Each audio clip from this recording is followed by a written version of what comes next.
आई बाबा आमच्या लहानपणीच गेले होते. मी आणि माझा मोठा भाऊ दोघेच होतो. दादा स्वतः उपाशी राहिला, पण मला कधीही काही कमी पडू दिलं नाही. रात्रदिवस कष्ट करून दादाने सर्व सांभाळून घेतलं होत. स्वतःही शिकला आणि मलाही शिकवलं. नातेवाईक होते, पण फक्त नावापुरते, अधूनमधून जगाच्या लाजेखातर भेटायलाही यायचे. पण मला आणि दादाला कधीच कोणाची गरज नाही लागली. दोघांचंच पण छान होतं आमचं घर. काही दिवसांनी आमच्या एका नातेवाईकांनी दादासाठी एक स्थळ आणलं. दादा लग्नासाठी तयार नव्हता. त्याला भीती वाटायची लग्न झालं की त्याचं माझ्याकडे दुर्लक्ष होईल याची. पण माझ्या दादावर खूप विश्वास होता, काहीही झालं तरी त्याचं माझ्यावरचं प्रेम कधीच कमी नाही होणार.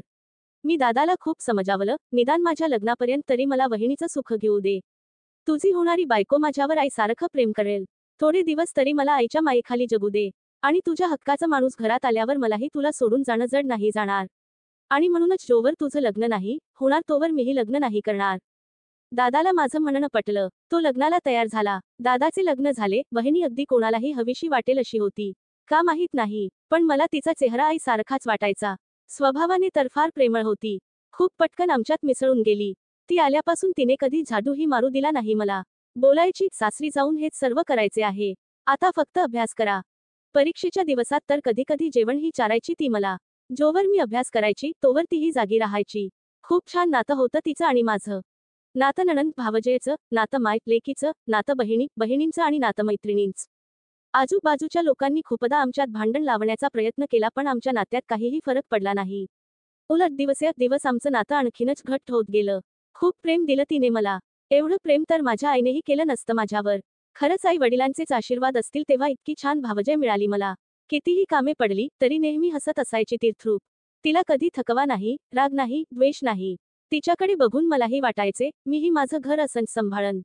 आता मला दादाला सोडून जायची जराही भीती वाटत नव्हती. माझे B.Com पूर्ण झाले. मलाही स्थळ येऊ लागली. माझ्या लग्नाचा विषय जरी निघाला तरी ती खूप रडायची. माझ्यापासून दूर जाणं तिला आता असह्य होऊ लागलं होतं. तिला खूप काळजी वाटायची. बिन आई बापाची पोर. कसं घर मिळेल, माणसं कशी असतील. स्थळाबद्दल जराही शंका आली की सरळ नाही म्हणून सांगायची. मी तिला सतवायला दादाला मुद्दाम बोलायचे, दादा ही काही माझे लग्न होऊ देणार नाही. पुढे वहिनीला दिवस गेले, तेव्हाही 9 महिने पूर्ण झाल्यावरच माहेरी गेली आणि 1.25 महिना झाला की लगेच परत आली ही. आमच्या दोघांच्या काळजीने माहेरी एक रात्र काढणंही तिला जड जायचं. कधी कधी मलाच प्रश्न पडायचा, कुठून आणते ही एवढा चांगुलपणा. का करते ती इतकं आमच्यासाठी. तिच्या स्वतःच्या मुलापेक्षाही तिने मला जास्त महत्त्व दिले. बाळ रडत असेल आणि मी आवाज दिला तर माझ्याकडे आधी धावत यायची. हातातली सर्व कामे टाकून. पण हे किती दिवस चालणार, स्वतःसाठी कधी जगणार ती. मी इथे असेपर्यंत तर ते शक्य नव्हते. शेवटी मीच लग्न करून इथून जाण्याचा निर्णय घेतला. त्याच दरम्यान एक स्थळ आले. मी माझा होकार सांगितला. वहिनी तेव्हाही बोलली, वंस. पूर्णविराम. आणखी वेळ घ्या, याहून चांगलं स्थळ बघू. पण मी माझ्या निर्णयावर ठाम राहिली. दादा वहिनी लग्नाला तयार झाले. माझं लग्न खूप थाटात केलं दोघांनी. न वेळी ठरलेल्या लग्नामुळे पैशांची जुळवाजुळव करणं कठीण होतं, तरीही ती डगमगली नाही. तिने तिच्या आईने तिला लग्नात घातलेले दागिने मोडून मला दागिने बनवले. एखादी आई करेल ती सर्व कर्तव्य तिने आनंदाने पार पाडली. लग्न ठरल्यापासून चोरून चोरून एकटीच रडायची. दादाला आणि मला वाईट वाटेल म्हणून कधी मोकळेपणाने रडलीही नाही. लग्न झालं. माझ्या घरातला माझा पहिलाच दिवस. लग्न घर असल्याने घरात खूप माणसे होती. तरीही मला दादा वहिनीची खूप आठवण येत होती. मला ठाऊक आहे, दादा वहिनीला ही माझी खूप आठवण येत असणार. वहिनी तर अजून रडत बसली असेल. या सगळ्याचा विचार आला की मलाही रडू यायचे. माझ्या घरात सासूबाई, सासरे आणि दोघे देर आणि आम्ही दोघे एवढं कुटुंब होतं. घरात मीच मोठी होते. माझे हे एका सॉफ्टवेअर कंपनीमध्ये चांगल्या पोस्टवर होते. सासूबाई थोड्या जुन्या विचारांच्या होत्या, पण मला त्यांच्या मर्जीत राहणं फार काही जड गेलं नाही. घरात मीच मोठी असल्याने घराची सगळी जबाबदारी सासूबाईंनी माझ्यावर टाकली. काम खूप असायचं, पण कधी कटाला आला की वहिनीला आठवायचे की पुन्हा कामाला उत्साह यायचा. लग्नाच्या पहिल्या वर्षातले सगळे सण रीती भाती रीतसर केले वहिनीने माझे. अगदी आम्ही दोघे गेल्यावर पाय धुवून पदराने पुसेपर्यंत सर्व काही करायची तीर्थरूप. माझ्या सासरच्यांनाही खूप हेवा वाटायचा तिचा. लग्नाच्या 30 या महिन्यातच मला दिवस गेले. माझं ओटी भरणं ही खूप थाटात केलं तिने. 18 दुर्ड्या भरून पदार्थ आणि फळे आणली होती तिने. ओटी भरण झालं की मला घेऊन गेली. माझं बाळंतपणही तिनेच केलं. 2 महिने खाटेवरून खाली उतरू दिले नाही तिने मला. बाळाची अंघोळ मला शेक माक खूप आवडीने करायची. कधी कधी वाटायचं तिला घटमिठी मारून सांगावं. ती आल्यापासून मला आई नसल्याची कधीही जाणीव झाली नाही. पण हिंमतच व्हायची नाही. पुढे माझ्या बाळाचे बारसे, पहिला वाढदिवस, सारं काही तिने इतक्याच उत्साहाने केलं. माझ्या मुलालाही ती फार आवडायची. तो तिला मामी आई बोलायचा. तीही त्याला आईसारखंच प्रेम करायची. मी इकडे माझ्या संसारात छान रमलेली. सर्व छान चालू असताना अचानक माझ्या यांना हृदय विकाराचा झटका आला आणि त्यात ते गेले. माझ्यावर तर दुःखाचा डोंगर कोसळला होता. आता फक्त मुलासाठी जगायचं म्हणून जगत होते. त्यानंतर दादा वहिनी खूपदा मला घेऊन जायला आले. पण मी सासरी राहण्याचा निर्णय घेतला. माझ्या आणि माझ्या याचा सहवास फार तर 6 वर्षांचा होता, पण सासूबाईंनी त्यांना 30 वर्ष सांभाळलं होतं. त्यांच्या दुःखाची मला जाण होती. म्हणूनच मला माझ्या मुलाला त्यांच्यापासून दूर होऊ द्यायचं नव्हतं. पुढे दोन्ही दिरांचीही लग्न झाली. त्यांना मुले झाली. सासूबाईंचं जरा दुर्लक्षच होऊ लागलं. आमच्याकडे नवीन आलेल्या जावा तर मला कामवाली पक्षा जास्त काही समजायच्या नाहीत. तरीही मी निमूटपणे दिवस काढत होते, पण पुढे पुढे तर आमचे खाण्यापिण्याचेही हाल होऊ लागले. माझ्या सास यांचा खूप जीव तुटायचा आमच्यासाठी, पण त्यांचेही हाल काही वेगळे नव्हते आमच्यापेक्षा. एक दिवस त्यांनी न राहून दादा वहिनीला सर्व हकीकत सांगितली. दादा वहिनी लगेच येऊन आम्हा दोघांना घेऊन गेले. वहिनीने मला खूप धीर दिला. गेल्या काही दिवसांत माझं हसू हरवलं होतं. वहिनीने मला खूप हसवण्याचा प्रयत्न केला. पण माझ्यात काहीही बदल होत नव्हता. घराच्या एखाद्या कोपऱ्यात मी शांत बसून असायचे. मुलाचंही सर्व वहिनीच करायची. एक दिवस अचानक सगळं बदललं. वहिनी माझ्या सोबत खराब वागू लागली, सतत तणतण करू लागली, कामे जास्त पडली की आदळ आपट करू लागली, आमचं खाणं पिणं काढू लागली. दादाच्या ही गोष्ट लक्षात आली. त्याने वहिनीला समजावण्याचा प्रयत्नही केला, पण तिच्यात काहीही फरक नाही पडला. दिवस ती आणखीनच खराब वागू लागली. हळूहळू माझ्यामुळे त्या दोघांच्यात भांडणे होऊ लागली. एक दिवस तर दादाने वहिनीवर हातही उचलला. तेव्हा ती स्पष्ट बोलली, किती दिवस दुनियादारी करायची आपल्याला, आपलं आयुष्य नाही का? घर चालवते अनाथाश्रम नाही. या घरात एकतर वंश राहतील, नाही तर मी. दादाने तिला तू निघ असे स्पष्ट सांगितले. वहिनीचे मला हेही रूप पाहायला मिळेल असे कधी स्वप्नात देखील वाटले नव्हते.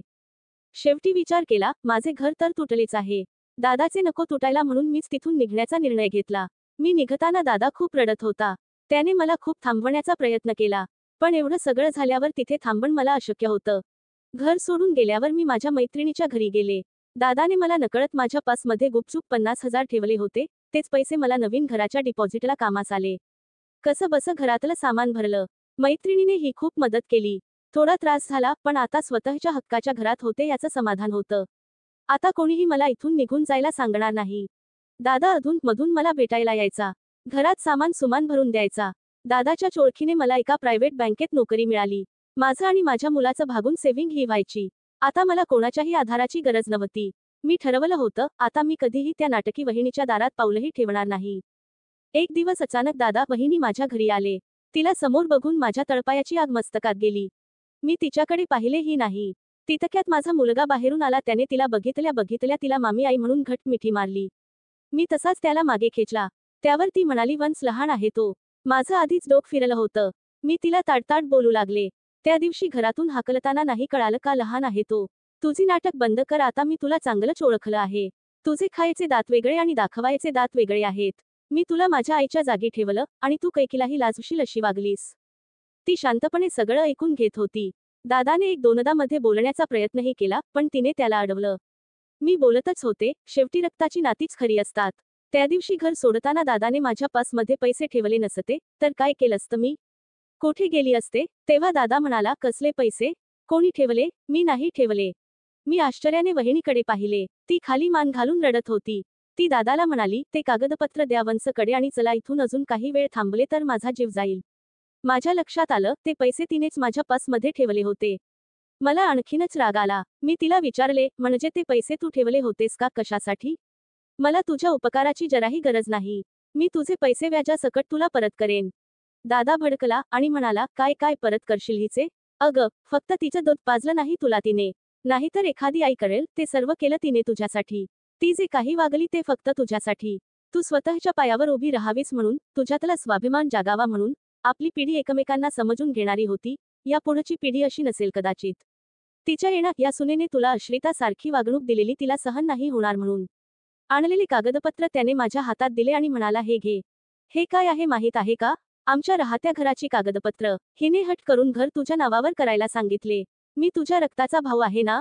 मलाही प्रश्न पडला, घर तुझ्या नावावर करताना की आमचं काय? पण ही काय म्हणाली माहीत आहे? तुमचं मन म्हणजे माझं घर. मला विश्वास आहे, तुम्ही मला फार वेळ भाड्याच्या घरात नाही राहू देणार. आपण दोघेही मेहनत करू आणि दुसरं घर घेऊ, पण वंशांना भाड्याच्या घरात नका राहू देऊ. त्या एकट्या काय करतील? हे सर्व कल्यावर मला तिच्याशी नजर मिळवण्याचीही लाज वाटत होती. मी सरळ जाऊन तिचे पाय धरले आणि तिची माफी मागितली. तिने मला उठवलं आणि म्हणाली, हे काय करताय वंस? आणि तिने मला तिच्या मिठीत घेतले. इतके दिवस मी माझ्या मनात ठेवलेली गोष्ट आज अखेर तिला बोलले. वहिनी, खरं सांगू, तू घरात आल्यापासून मला कधीही आई नसल्याची जाणीव झाली नाही ग. वहिनी, नाही, आईच आहेस तू माझी. या जन्मी नाही झालीस, पण इथून पुढच्या प्रत्येक जन्मी मला तुझ्याच पोटी जन्माला यायचं आहे. ऋणानुबंध तुझ्या वात्सल्याचे विसरू कसे मी, सांग मला. सदैव होतीस माझ्या सोबत याची नव्हती जाण मला. चूक माझी सुधारण्यासाठी हवी आहे आता साथ तुझी. देशील ना ग, सांग मला तू नवा जन्म हा तुझ्या उरी.